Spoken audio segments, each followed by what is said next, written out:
Buenos días.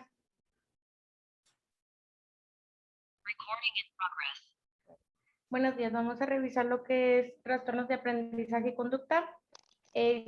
Como definición, eh, um, lo tenemos como dificultades en las habilidades de lectura, escritura y cálculo que se manifiestan principalmente en el entorno académico. La DSM-5 lo reconoce como trastornos específicos del aprendizaje, como unas dificultades en el aprendizaje y en la utilización de aptitudes académicas, de síntomas que han persistido por lo menos durante 6 meses, a pesar de intervenciones dirigidas a estas dificultades. Un poquito de epidemiología, prevalencia de trastorno específico del aprendizaje en áreas académicas de la lectura, la expresión escrita y las matemáticas es de un 5 hasta el 15% de los niños en edad escolar. Estos trastornos se repiten dentro de la familia, son más frecuentes en el sexo masculino y de los trastornos el más común es la dislexia. Con factores de riesgo tenemos un bajo peso al nacer, el consumo de drogas, alcohol y hábito de fumar por parte de la madre durante el embarazo.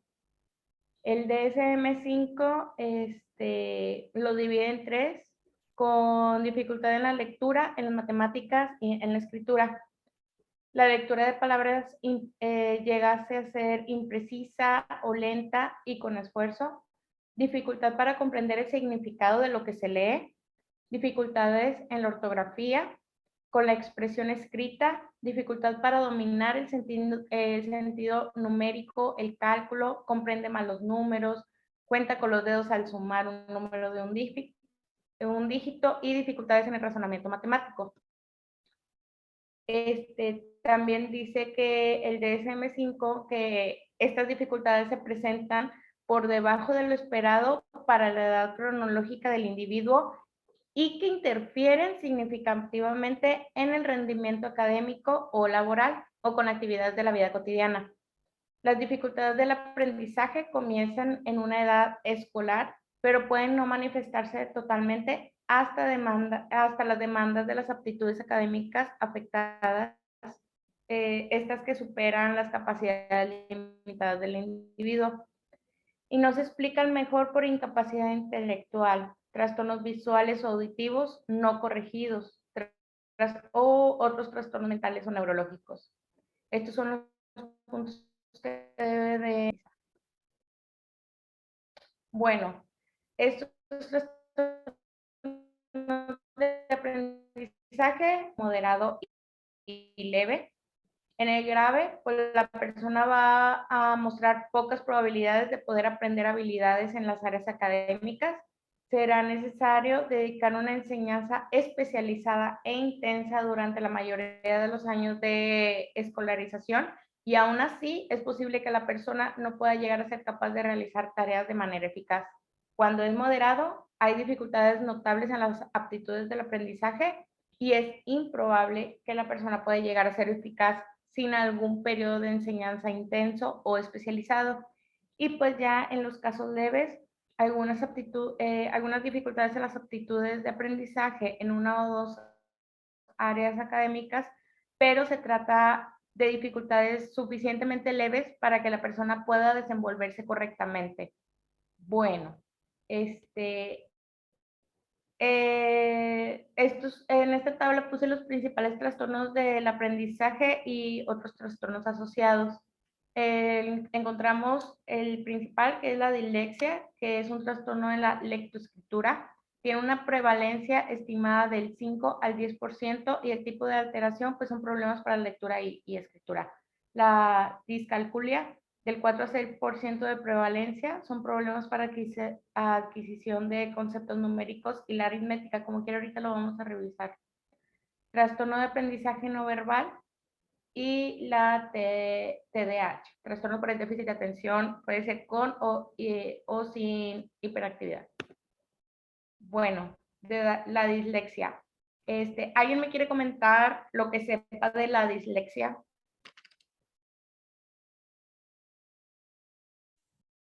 No se Sí, amontonen. bueno, doctora, bueno, yo leí acerca de la dislexia, que es un trastorno que tiene un componente hereditario, es decir, que pues, si los hermanos tuvieron este padecimiento, ¿va? Puede estar presente, o también en el caso de los padres, también que es un padecimiento donde la afectación pues es neurobiológica, sí que hay un componente de daño neurológico como tal, y pues es una afectación donde el niño pues más que nada tiene una afectación en la lectura y también puede tenerla a nivel de escritura, pues sin que tenga algún problema, también en este caso pues debemos descartar que tenga problemas oftalmológicos, pero en el caso de no tenerlos pues pensaríamos en esto, ¿verdad?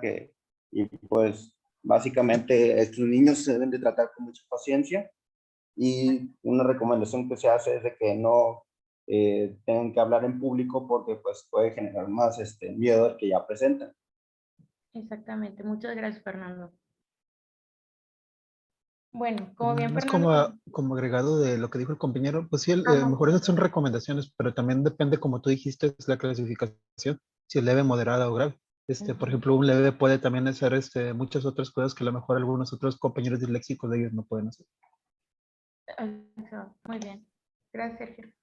Bueno, dislexia, trastorno de aprendizaje más frecuente y también es el más estudiado. Llega a ser hasta un 80% de los niños con el trastorno del aprendizaje y como comentaron, es un trastorno familiar y hereditario. Es un trastorno del neurodesarrollo que genera problemas en el aprendizaje y en el uso del lenguaje, lectura y la escritura, ya que se ven afectadas las áreas básicas del proceso fonológico y de decodificación de palabras aisladas. Les cuesta encontrar la correspondencia entre los elementos básicos del lenguaje escrito y los elementos del lenguaje verbal.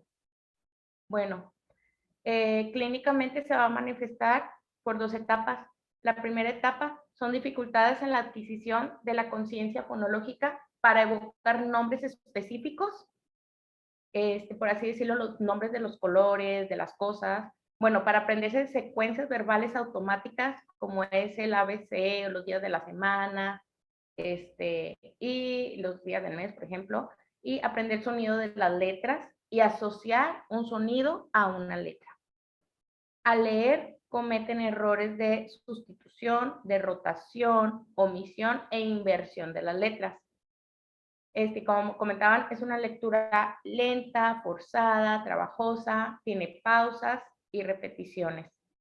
Y pues ya en la escritura hay errores ortográficos predominantemente naturales,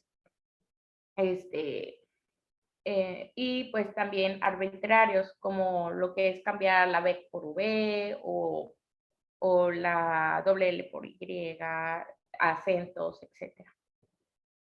Y esta es una segunda etapa. En la segunda etapa vamos a encontrar una lectura lenta. Bueno, en la segunda etapa es cuando ya nuestro paciente ya sabe leer. Es una lectura lenta, poco automatizada y que requiere mucho esfuerzo. Hay dificultades para la aplicación de las normas ortográficas de forma espontánea. Expresión escrita se va a encontrar deficiente. Hay un rechazo en las tareas relacionadas con la lectura, vergüenza para leer en público, como comentaba el compañero, falta de tiempo para terminar tareas escritas, malos resultados en exámenes escritos y también podemos encontrar una baja autoestima. El diagnóstico, pues es clínico, se basa en una historia clínica detallada, pues antecedentes familiares de dificultades de lectoescritura, características del desarrollo y del aprendizaje. También un estudio neuropsicológico, que en este se va a utilizar instrumentos que valoran distintas funciones cerebrales. Y pues como tratamiento es conocido en cuanto antes se empiece la intervención, que en cuanto antes se empiece la intervención, mayor va a ser la eficacia de esta intervención. Son fundamentales las adaptaciones escolares para que la repercusión de las dislexias en los aprendizajes del alumno sea lo menor posible. Como comentaba el compañero, no hacer leer en público, ofrecerle un tiempo extra para exámenes, no penalizarle la ortografía como el resto de los alumnos, y valorar sus conocimientos oralmente. Estos son algunos de los detalles que podemos hacer a favor de nuestro paciente. Hasta los 8 o 9 años de edad, el objetivo será conseguir una lectura mecánica más precisa y fluida. Después de esta edad, el objetivo será ofrecer al niño estrategias compensatorias, como pueden ser técnicas de estudio y mejorar la expresión escrita. Bueno, hasta acá quedamos con dislexia. Otro es la llamada discalculia. ¿Alguien más? ¿Algo que le suene de la discalculia? Que no sea Fernando.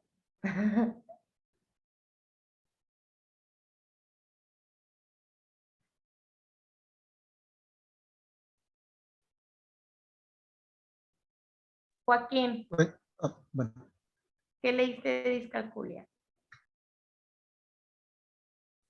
Pues, realmente lo único que sé es que tienen dificultades en matemáticas. Cosas simples se les hacen muy difíciles, pero nada más es referente a matemáticas. A diferencia de la dislexia, en donde no pueden leer o intercambian letras, pues aquí el problema es que no pueden realizar de manera lo que uno pensaría que son cosas sencillas, matemáticas, ellos no lo pueden realizar, pero no tienen problemas a la hora de leer o de escribir. No, perfecto. Muy bien. La discalculia es un trastorno del aprendizaje que provoca en el niño, como bien dijo Joaquín, una dificultad para la adquisición de las habilidades matemáticas en niños con una inteligencia normal. Hay una estabilidad emocional y con una formación académica adecuada o estándar.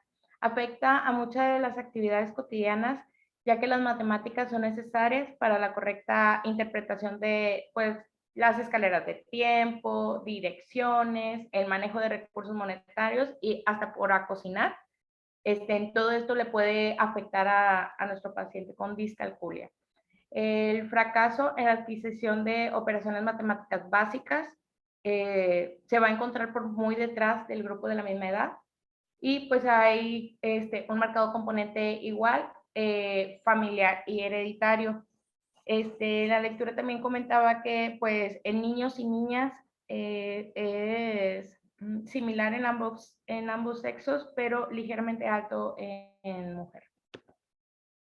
En las manifestaciones clínicas, esta se va a dividir dependiendo en qué grado de educación se encuentre. En el grado de educación infantil es frecuente observar que el niño le cueste comprender conceptos. Son conceptos como más que y menos que, así como ordenar elementos por tamaño y contar respetando una serie de forma aleatoria.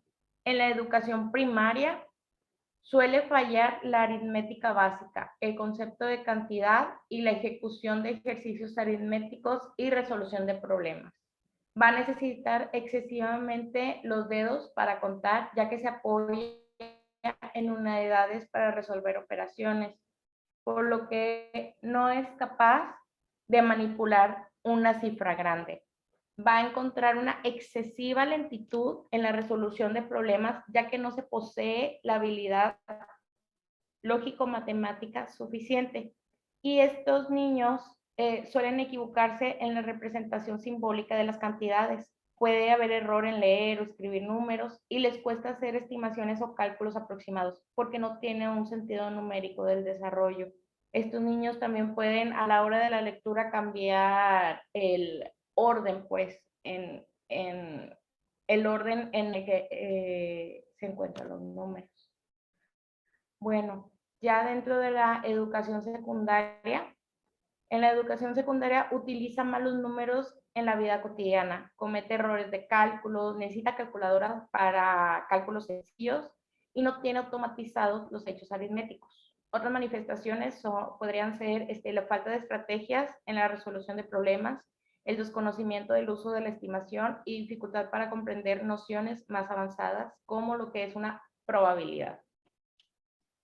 Bueno, el diagnóstico va consistir en realizar una historia clínica exhaustiva, en donde vamos a ver tanto antecedentes personales y familiares, descripción en las dificultades, existencia de otras alteraciones en el área de aprendizaje o de la conducta, revisión de informes escolares, contrastar las opiniones de la familia y de la escuela.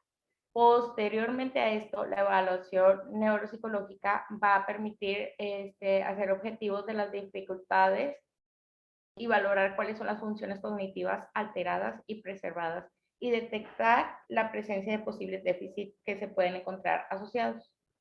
Ya en el tratamiento va a mejorar el conocimiento del sistema numérico a través de múltiples representaciones, con material no simbólico, con fichas que van a representar cantidades. Bueno, vamos a consolidar la línea numérica mental. Se comenzará a trabajar con cifras pequeñas y progresivamente se va a ir aumentando lo que es la complejidad. Se tiene que reforzar el sistema decimal, disminuir el uso de dedos para el conteo y dejar de apoyarse en unidades y utilizar un sistema decimal para manipular ya las cifras mayores. Afianzar los conceptos de lo que es una unidad, decenas, centenas. En sí, aquí lo que hay que hacer es componer y descomponer los números y pues comprender las operaciones básicas. También tenemos lo que es un trastorno de aprendizaje no verbal, es la alteración en la percepción táctil y visual, así como la psicomotricidad, que puede haber una torpeza motora, mala coordinación y por padecer dificultades para adaptación al material o a las tareas novedosas. También presentan problemas para la atención táctil y visual, así como las conductas exploratorias. Hay una afectación en la memoria táctil y visual y problemas en la formación de conceptos y en la capacidad de resolución de problemas. Bueno, vamos por trastorno de déficit de atención con o sin hiperactividad. Es uno de los trastornos neurológicos más frecuentes en la edad pediátrica, con una prevalencia mundial del 4 al 10%. Esto nada más va a ser un poco superficial porque ya lo vamos a ver en otra clase. La asociación del trastorno de aprendizaje y trastorno de déficit de atención con o sin hiperactividad se observan con bastante frecuencia. Los síntomas comienzan con la infancia y se caracteriza por la presencia de un exceso de actividad motriz, impulsividad y defecto en la atención. En estos niños va a persistir los patrones de conductas propios de edades inferiores. El grado y la duración de la hiperactividad, impulsividad y del déficit de la atención condicionarán que un niño se considere o no que padece este trastorno. La repercusión negativa de esta conducta debe darse en distintos ámbitos para que el diagnóstico sea ese. Y la disfunción cognitiva básica en el trastorno de déficit de atención y de hiperactividad relaciona con el desarrollo normal de las funciones ejecutivas y de la atención. La alteración de las funciones ejecutivas repercute en el rendimiento escolar de los alumnos en distinto grado y en función de las exigencias de cada etapa escolar. Las áreas donde estos alumnos con este diagnóstico pues suele presentar más dificultades se encuentran en el área de la ortografía, de la comprensión de la lectura, y así nos vamos a matemáticas, cálculo mental y resolución de problemas, y pues en la expresión oral y escrita, en donde debe de haber una organización temporal del discurso narrativo. Bueno, esta otra la encontré, son manifestaciones clínicas en niños con dificultades visoespaciales de coordinación motora y de relación social. Bueno, en el área motriz, pues porque esto también pues es asociado al trastorno de aprendizaje, área motriz, la torpeza se manifiesta e influye en distintos ámbitos. En el deporte, simplemente en ir en bicicleta, nadar, botar una pelota, saltar. En la escuela, pues ya sea en recortar, en ponerse pues su chaquetita, dibujar, escribir, y pues en la vida cotidiana, en ayudar en poner la mesa, en cuando llega a su edad en poderse vestir solo, abotonarse, hacerse los zapatos.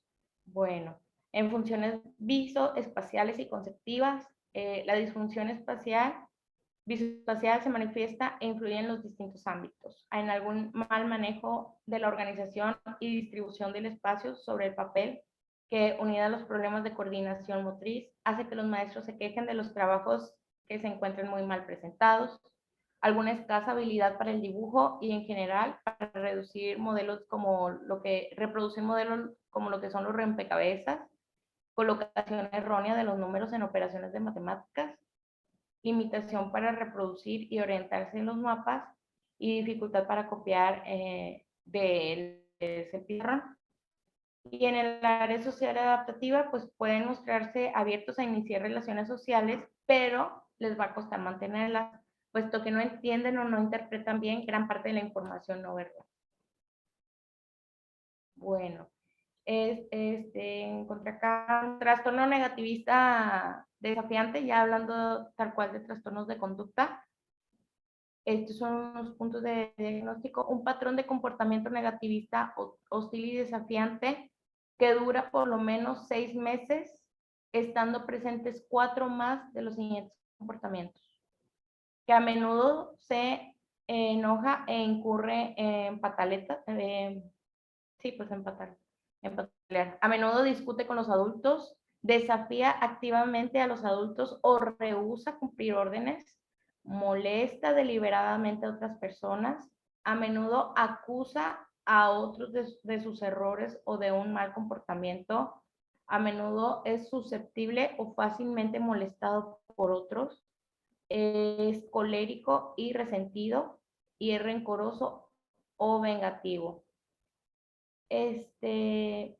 Esto también pues hay que considerar que se cumple un criterio solo si el comportamiento se presenta con más frecuencia de la observada en sujetos pues de la edad y del nivel de desarrollo con lo que lo vas a comparar. No vas a comparar a un niño, no sé, de 5 años con la conducta de un niño de 10. Bueno, el trastorno de conducta provoca deterioro clínicamente significativo en la actividad social, académica o laboral. Los comportamientos en cuestión no aparecen exclusivamente en el transcurso de un trastorno psicológico o un trastorno del estado de ánimo y no cumplen los criterios de trastorno disocial si el sujeto tiene 18 años o más, y tampoco con los trastornos antisocial de la personalidad. Bueno, vamos a ver lo que es el trastorno disocial. Este es un patrón repetitivo y persistente de comportamiento en el que se violan los derechos de otras personas, normas sociales importantes propias de la edad, manifestándose por presencia de 3 o más de los siguientes criterios durante los últimos 12 meses y como mínimo un criterio durante los últimos 6 meses. Puede encontrar agresión a personas y animales, a menudo fanfarronea, amenaza o intimida a otros. A menudo inicia peleas físicas, ha utilizado un arma que puede causar daño físico grave a otras personas. Como ejemplo tienen un bate, ladrillo, botella rota, navajas, etc. Ha manifestado crueldad física con personas, crueldad física con animales. Ha robado enfrentándose a la víctima. Por ejemplo, un ataque de violencia, arrebatar bolsos, extorsión. Ha forzado a alguien a una actividad sexual. Bueno, este tipo de trastornos también puede tener el criterio de destrucción de la propiedad, en donde ha provocado deliberadamente incendios con intención de causar daños graves. Ha destruido deliberadamente propiedades de otras personas, ya sea distinto de provocar incendios.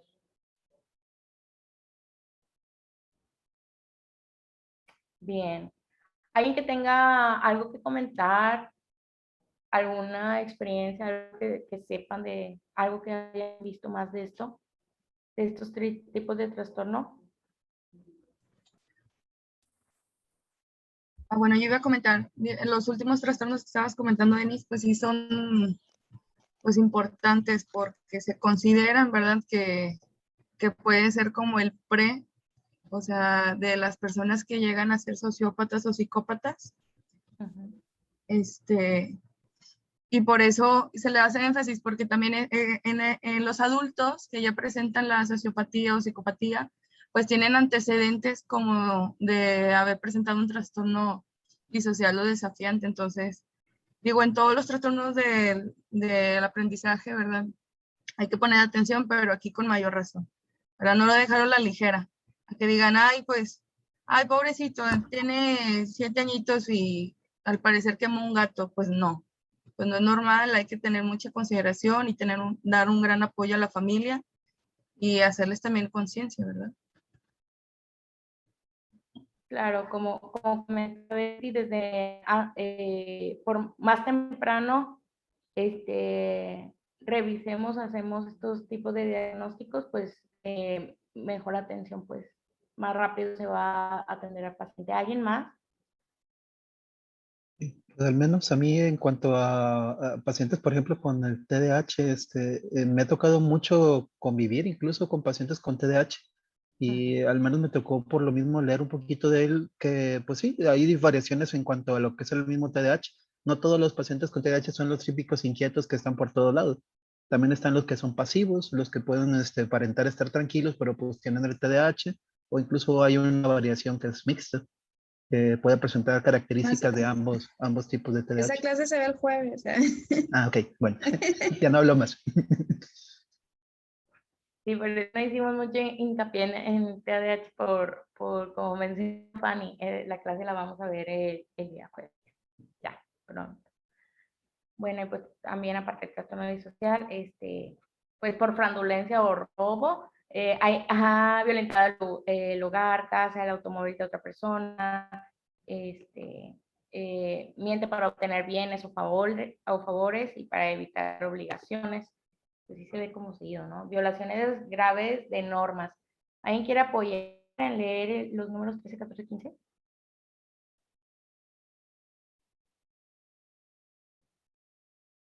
Clemente, por favor, ¿me puedes apoyar?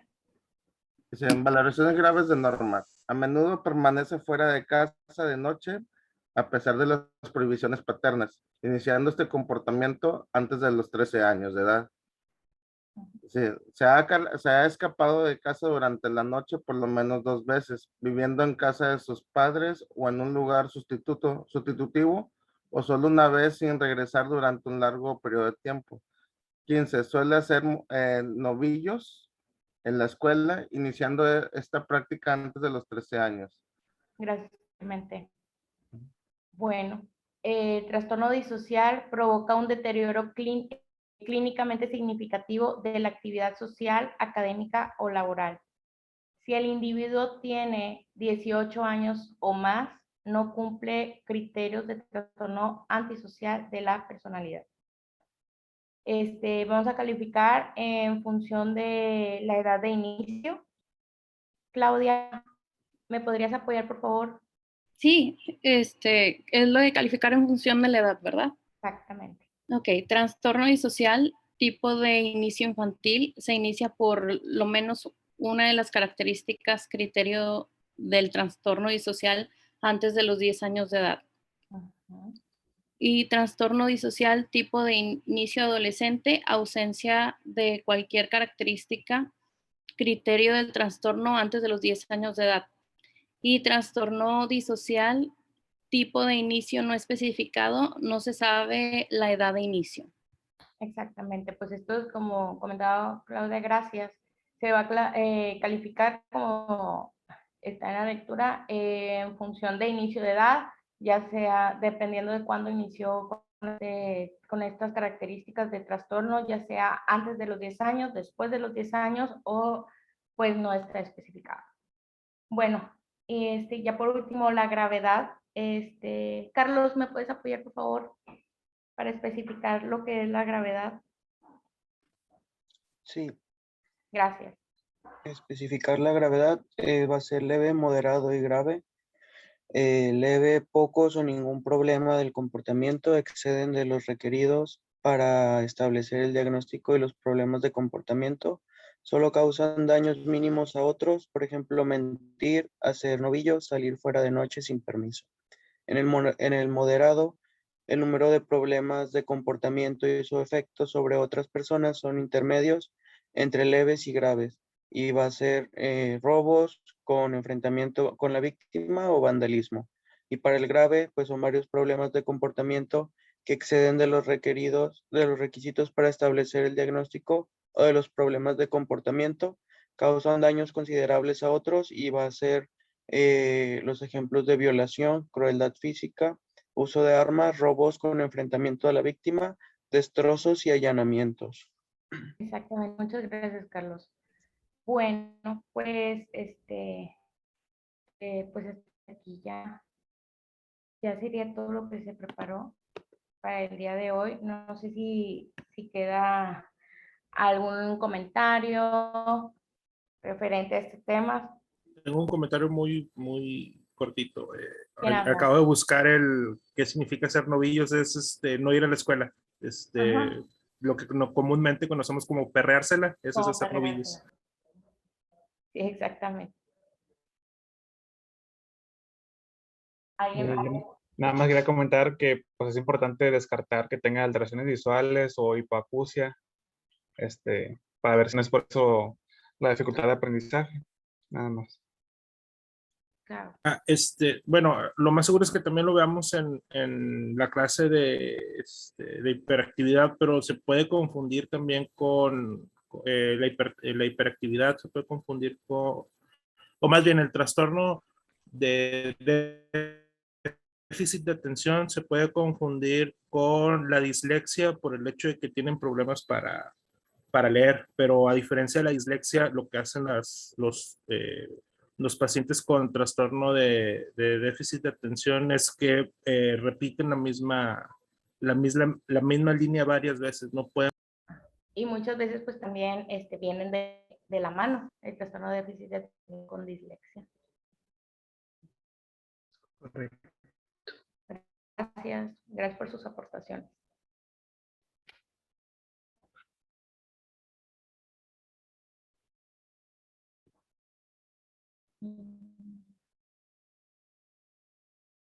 Nada más. Muy bien, chicos. Lo que comentaba Yuliver es muy importante que lo tomen en cuenta dentro de las valoraciones de este tipo de casos, porque a veces pues estos tipos de pacientes van a venir referidos casi siempre por sus maestros, ¿verdad?